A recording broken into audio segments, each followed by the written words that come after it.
Sou Marcelo Sarmento, tatuador, e comecei há muito tempo atrás, em 1990. E naquela época a gente não tinha acesso a quase nenhuma informação. Aqui em São Paulo existiam poucos tatuadores e no início dos anos 90 somente uns 3 ou 4 estavam começando a empreender de verdade, a entender a tatuagem como uma profissão e o estúdio como um local de trabalho voltado para todo tipo de público e não somente para os amigos mais chegados. Para se ter uma ideia, sou da Vila Maria e no meu bairro tinha uma meia dúzia de tatuadores e somente um único estúdio montado, que acabou não durando muito tempo. O restante da galera estava trabalhando em casa mesmo, no quartinho dos fundos, na garagem ou em algum canto que desse. Hoje lá no bairro tem pelo menos uns 3 estúdios grandes e com uns 6 tatuadores em cada um deles.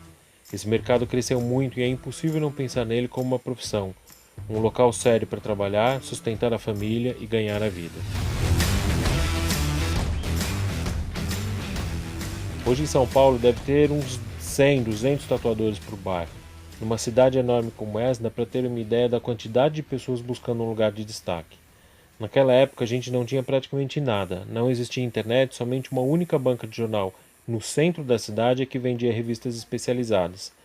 Além de serem muito caras, também não adiantava muito porque quase ninguém falava inglês. Quem era amigo trocava informações do que tinha ouvido falar, testado em algum cliente ou até conseguido traduzir em alguma revista. Quem não era tentava ficar amigo de outro tatuador para poder aprender alguma coisa. Não era difícil também ouvir falar de alguém que tinha sido convidado a sair de algum estúdio maior, porque o dono sacou que o cara tinha ido lá só para pescar alguma informação. Mulheres tatuando então, nem pensar.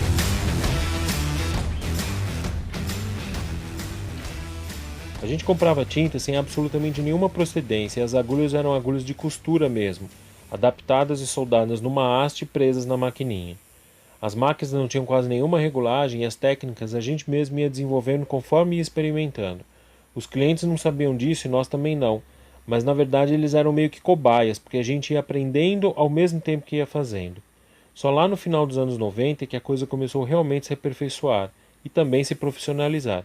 Com acesso à internet já era possível encontrar mais informações.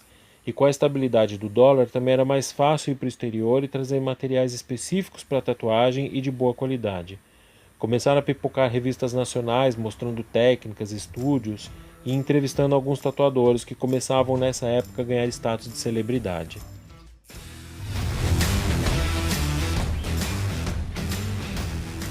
Durante os anos 80, uma frase que marcou muito uma geração era que nem todo tatuado era bandido, mas todo bandido era tatuado. E ela tentava mostrar alguma associação entre o crime e as tatuagens, o que era um absurdo. Já no final dos anos 90, o público estava bem mais informado e as gerações se renovando. Os preconceitos iam caindo. No final dos anos 90, os filhos daqueles que diziam isso 10 anos antes já estavam tatuados, e é claro que não eram bandidos. Já tinha passado a hora de muita gente calar a boca, porque não dava para manter um preconceito contra o próprio filho. A parte boa que eu trouxe dessa época foi desenvolver uma sensibilidade na minha profissão. Perceber como respeitar o cliente que está em um ambiente que não é nem um pouco familiar para ele, sentindo dor em busca de algum tipo de realização pessoal que até hoje quase ninguém consegue explicar e ainda pagando por isso. Lá no comecinho era fácil o cara sair pingando sangue de dentro do estúdio, ou então sair todo sujo de tinta ou até ter febre depois. Eu fui desenvolvendo técnicas e meios de manter a mão mais leve, de deixar o ambiente mais tranquilo e confortável para o cliente, ficar o mais relaxado possível. Também percebi que a qualidade dos materiais tem uma diferença enorme na qualidade final do trabalho.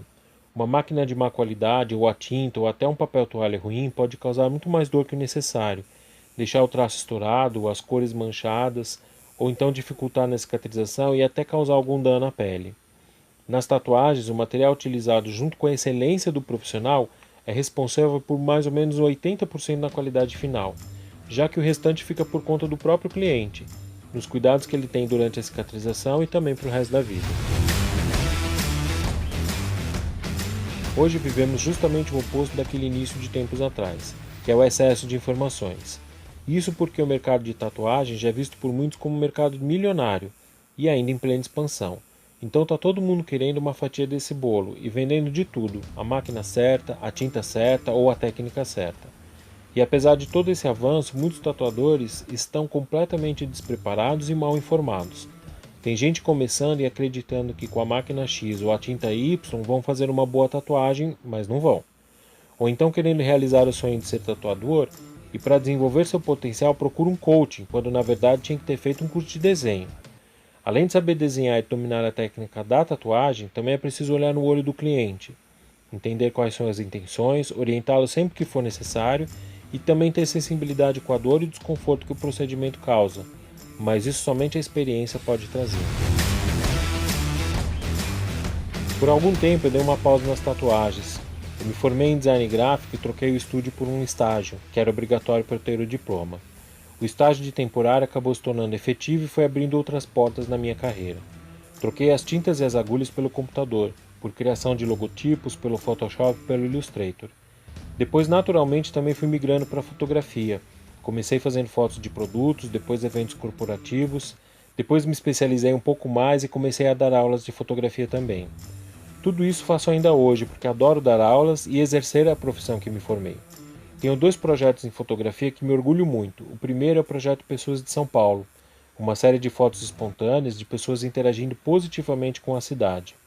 E o segundo projeto é o Catedral da Fé, uma série fotográfica da Catedral Metropolitana de São Paulo, também conhecida como Catedral da Sé. Mas numa dessas noites de domingo, que a gente depois de uma pizza fica procurando alguma coisa para assistir na TV, eu me deparei com um reality show de tatuagens e me caiu a ficha que eu já estava tempo demais afastado e era hora de voltar. Como eu costumo dizer, eu saí das tatuagens, mas elas nunca saíram de mim. Eu comecei novamente do começo, me atualizando sobre as novas técnicas, os materiais e os estilos, renovando meu equipamento e estudando muito.